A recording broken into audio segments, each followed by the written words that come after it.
Olá, queridos amigas e amigos do NECAF. Chegamos ao episódio 15 da nossa série Camille Flammarion, o Poeta dos Céus. É um episódio muito caro ao meu coração e imagino que para vocês também que nos seguem, nos acompanham desde o início, porque nesse episódio nós trataremos da mudança de Camille Flammarion para Paris.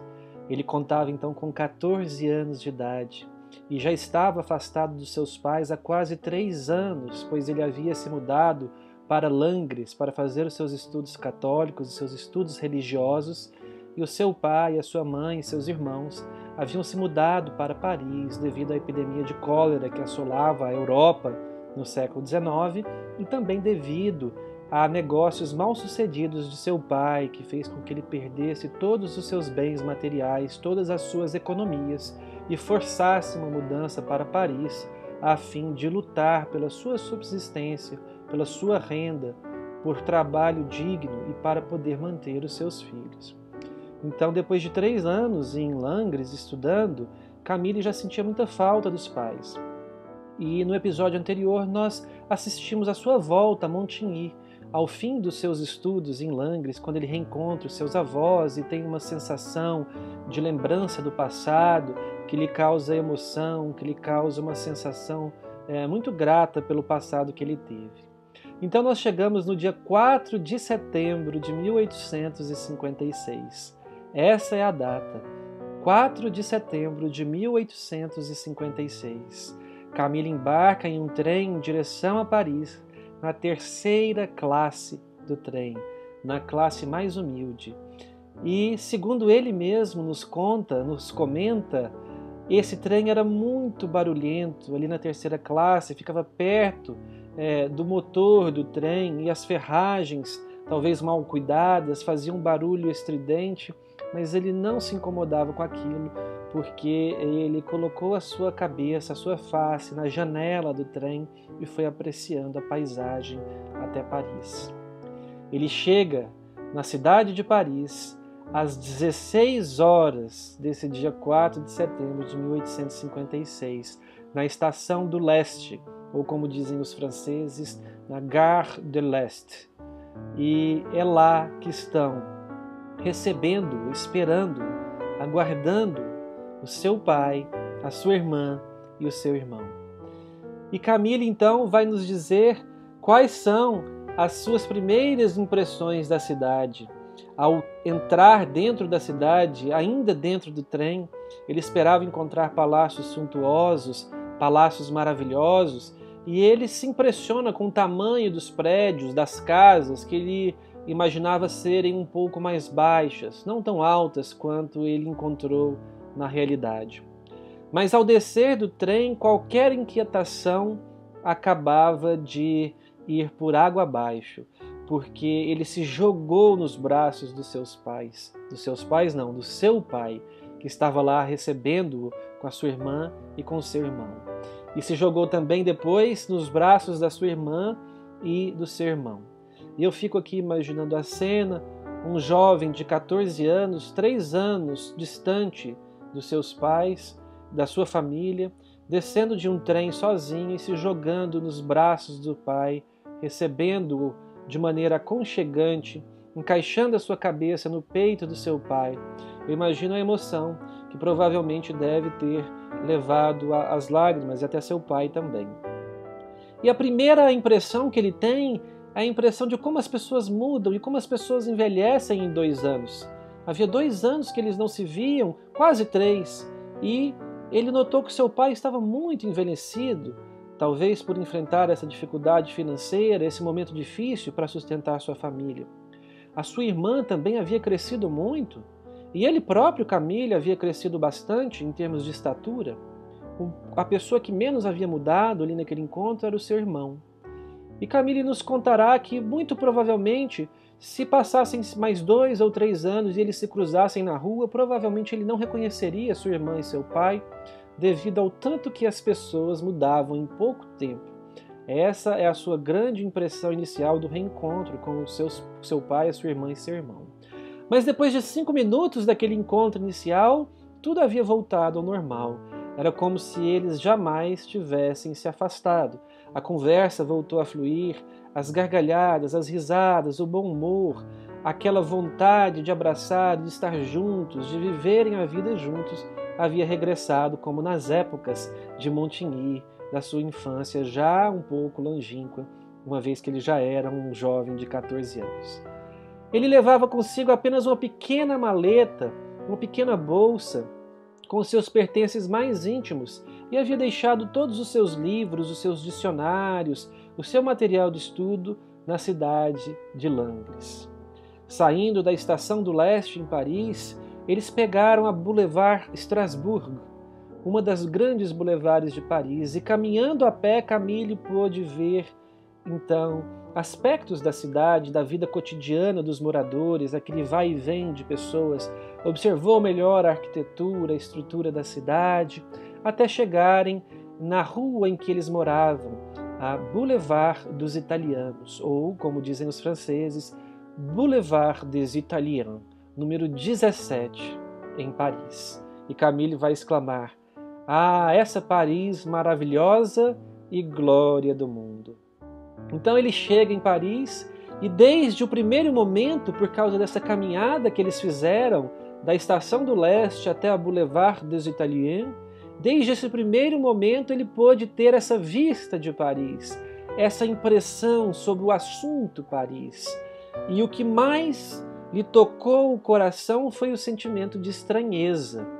Ele estranhou a grandeza da cidade e estranhou aquele aspecto barulhento, a quantidade de pessoas na rua, a quantidade de carruagens na rua que faziam muito barulho, o zum zum zum das pessoas indo e vindo e o barulho das carruagens. E ele compara aquilo com a sua vida pacata, calma e silenciosa nas cidades de Montigny e Langres, que eram cidades do interior da França, que não tinham essa movimentação toda, essa agitação toda. Então, ele conclui que a cidade de Paris, apesar de ser a glória do mundo, de ser a Paris maravilhosa, estava longe de ser o esplendor que ele sonhava durante a sua infância, devido a essa agitação e a esse barulho. Ele descobre que o seu pai estava trabalhando em um emprego muito modesto, muito simples, em um estúdio de fotografia. E ele nos trará o nome desse estúdio de fotografia, que é o estúdio Tournachon Nadar Fotografia. Na verdade, é Tournachon Nadar Jeune, que significa jovem. Tournachon Nadar Jeune e Compagnie. Era esse estúdio de fotografias em que o seu pai trabalhava num emprego muito humilde. Nós falaremos um pouco mais sobre esse trabalho de seu pai nesse emprego, mas agora o que nos interessa é que depois de uma pequena pesquisa histórica, eu descobri que esse estúdio era de Gaspard Félix Tournachon. Gaspard Félix Tournachon, que adotou um pseudônimo de Félix Nadar, ou Nadar, que foi um francês muito conhecido e muito famoso no campo da fotografia, que nasceu no ano de 1820 e desencarnou em 1910. Viveu 90 anos, Gaspard Félix Tournachon, ou Félix Nadar, seu pseudônimo. Mas por que nós estamos falando isso? Porque ele teve uma importância histórica na fotografia francesa, e foi ele, inclusive, que fotografou o nosso imperador Dom Pedro II no seu leito de morte, o corpo do imperador Dom Pedro II, depois do seu exílio na Europa. Ele também fotografou Victor Hugo no seu leito de morte e fotografou durante a vida várias personalidades francesas. Ele acabou escrevendo um livro muito famoso na França, na seção de fotografia, chamado Quand j'étais photographe, quando eu era fotógrafo, onde ele conta a sua experiência como fotógrafo, as suas motivações, os seus trabalhos. E é interessante que esse ano que Camille chega lá na cidade de Paris era 1856, e ele vai descrever esse emprego do seu pai como um emprego humilde lá no estúdio de Félix Nadar. E o curioso é que justamente em 1856, esse fotógrafo enfrentou um processo contra o seu irmão, que desentendeu-se com ele e montou um estúdio de fotografia próprio em 1856. E aí então eu fiquei me perguntando em qual estúdio de fotografia será que o pai de Camille trabalhou. Será que foi no de Félix Nadar, o Tournachon original, ou se foi no do seu irmão Adrien Tournachon? E eu concluí que foi no original, porque essa partilha, essa briga dos irmãos que foi para a justiça, aconteceu em 1856 e o pai de Camille já estava trabalhando nesse estúdio, que foi fundado em 1854. Então eu concluí que foi no estúdio original, Tournachon, Nadar, Jeanne e companhia. Camille, ao dizer que o emprego de seu pai era extremamente humilde, também descreverá com palavras simples e iniciais a moradia em que seu pai, sua mãe e seus irmãos estavam morando. Ele chega na moradia a pé, na Boulevard des Italiens, onde sua mãe o aguardava. E ela então recebe afetuosamente, com muita emoção e com muita saudade. E ele percebe a miséria do lar em que seus pais estavam habitando, a simplicidade, a pequenez, o pouco espaço físico. E logo depois que ele chega, seu pai, seu irmão e ele são obrigados a procurar um outro local para que ele e o irmão morassem, para que sobrasse mais espaço para sua mãe, seu pai e sua irmã.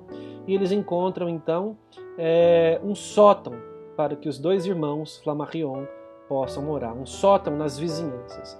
E a expressão que ele diz a respeito da sua moradia, da moradia de seus pais, é a seguinte: o nosso alojamento para 5 pessoas estava reduzido à menor expressão. Veja as palavras que ele usa. Era um alojamento reduzido à menor expressão, ao menor espaço possível. Então eles foram forçados a encontrar esse sótão para que ele e seu irmão Ernest pudessem morar. Bom, nesse ponto, Camille faz uma reflexão muito bonita, talvez uma das mais bonitas que nós já trouxemos para esse canal, principalmente a respeito da profundidade filosófica e da profundidade dessa lição que seus pais lhe deram. E é uma das lições mais bonitas, na minha opinião. Eu fiquei muito emocionado quando eu li essa passagem da sua vida, esse reconhecimento à grandeza e ao esforço dos seus pais. E como sempre eu faço aqui, eu gostaria de ler essa passagem para que eu não estrague a ideia e a mensagem que Camille quis transmitir com a sua reflexão a respeito desse assunto. Então, ele vai falar da grandeza do sacrifício dos pais e do exemplo que eles deram nesse processo de mudança para Paris, que eles entraram em falência, perderam tudo, mas que mantiveram a honra e o exemplo. Então eu vou ler esse pedaço para que nós possamos encaminhar-nos para o encerramento desse episódio. Então veja as palavras de Camille.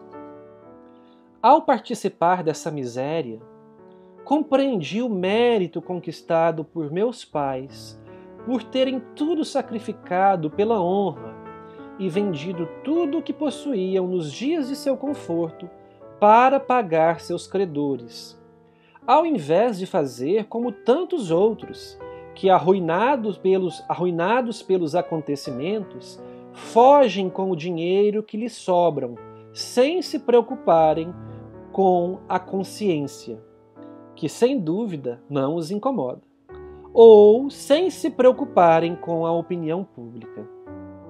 E reconheci que ambos, meu pai e minha mãe, ao me darem aquele exemplo de energia e de trabalho, me mostraram o meu próprio dever. Olha só o honrar pai e mãe, exemplificado por Camille Flammarion. Ele reconhece a grandeza dos pais por terem sacrificado a honra, sacrificado todos o restante das suas economias para pagarem os seus credores, porque eles não ficariam em paz com a sua própria consciência e com a opinião pública, ao contrário de muitas pessoas que, ao deverem seus credores, fogem com a quantia que lhes resta e não se incomodam com a cobrança da própria consciência e nem com a honra e com a opinião pública. E isso moldou em Camille a honra, a coragem, a vontade de trabalhar e de honrar os seus compromissos. Eu achei essa fala muito bonita, achei ela muito significativa, ela me emocionou quando eu a li na primeira vez e fiquei muito feliz de poder trazê-la aqui como uma lembrança do honrar pai e mãe, que nós todos temos essa obrigação. Para encerrar, antes que nós possamos continuar a contar as primeiras impressões de Camille em Paris, porque ele passará ali 2 semanas praticamente, entre aspas, de férias, conhecendo a cidade, se inteirando das coisas, sendo apresentado à cidade pela sua irmã e pelo seu irmão, em passeios, em saídas aos finais de semana. Enfim, temos muito a falar sobre essas 2 semanas ainda. Mas antes de passarmos para essa etapa, que será no próximo episódio, eu gostaria apenas de trazer a seguinte informação de que o jovem Camille, com 14 anos, antes de se dirigir a Paris, estudou o mapa da cidade, o mapa dos arredores de onde seus pais moravam, lá em Montigny, na casa do cura, do padre, do sacerdote de Montigny, aquele que lhe sustentou durante os anos em Langres. E ele estudou todos os arredores, de modo que quando ele chegou em Paris, quando ele chegou na casa dos seus pais, na Boulevard des Italiens, ele sabia se conduzir, se localizar nos arredores facilmente.